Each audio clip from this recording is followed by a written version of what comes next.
What should someone do if they have a hard time sleeping? Like, say if you're a person who has insomnia, you have a hard time getting to bed, you have a hard time staying asleep.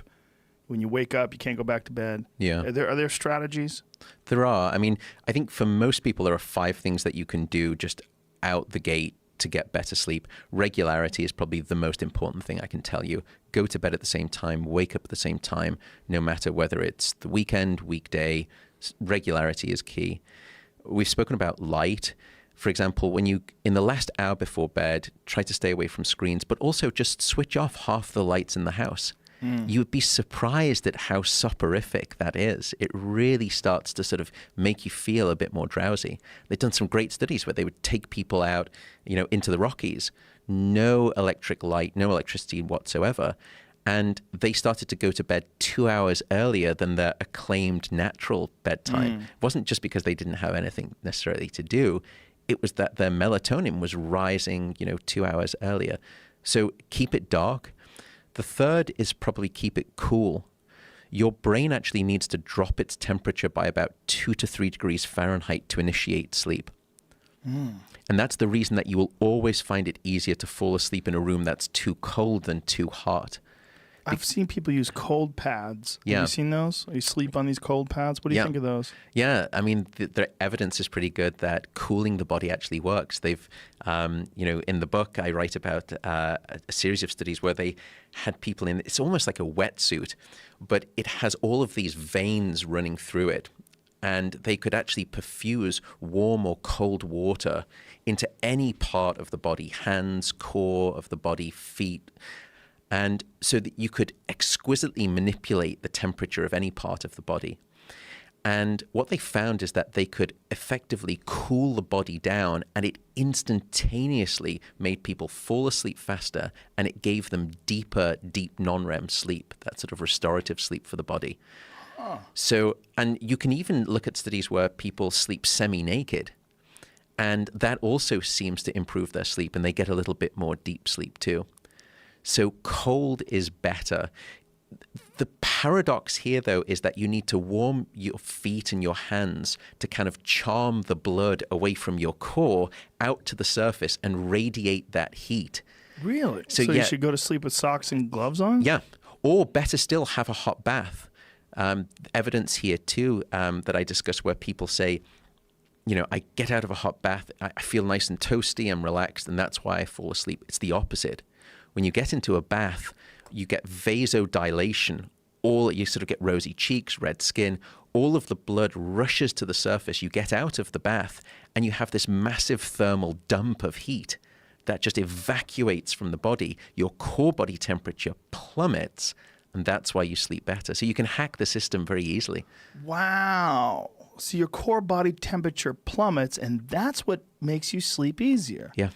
That sounds so counterintuitive. Yeah. But it makes sense. And it makes sense because that's how we were designed. If you look at hunter-gatherer tribes whose way of life has not changed for thousands of years, and you ask how do they sleep, one of the things that seems to dictate their sleep is the rise and fall of temperature.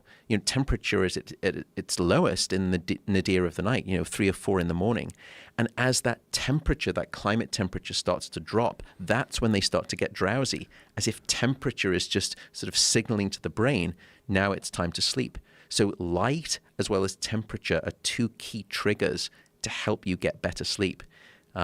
If you look at those tribes, by the way, and when they go to sleep and they wake up, they go to sleep probably at 2 hours after dusk, sort of 8 to 9 in the evening, wake up about half an hour, even an hour before dawn. It's the rise in temperature rather than light that triggers their awakening. Wow. But there's a reason, have you ever thought about what the term midnight actually means? Middle of the night. Right. And that's what it should be for all of us. But in modernity, we've been dislocated from our natural rhythms. And now midnight has become the time when we think, I should check Facebook last time, I should send my last email. Yeah. That is not how we were, designed to sleep. And in fact, we may also be designed to sleep biphasically too. If you look at those hunter-gatherers, they don't sleep one long bout of 8 hours at night. Yeah, I've heard this recently, that you should have 2 sleeps. The idea of 2 sleeps. Yeah, it's actually a little different than the idea of 2 sleeps. So there was a time in sort of the Dickensian era where people would sleep for the first half of the night, maybe sort of 4 hours or so. Then they would wake up, they would socialize, they would eat, they would make Really? love, and then they would go back and have a second sleep. If you look at natural biological rhythms in the brain and the body, that doesn't really seem to be how we were designed. It certainly seems to be something that we did in society, but I think it's more of a societal trend than it was a biological edict. However, we do seem to have 2 sleep periods the way that we were designed. Those tribes will often sleep about 6.5 hours, 7 hours of sleep at night.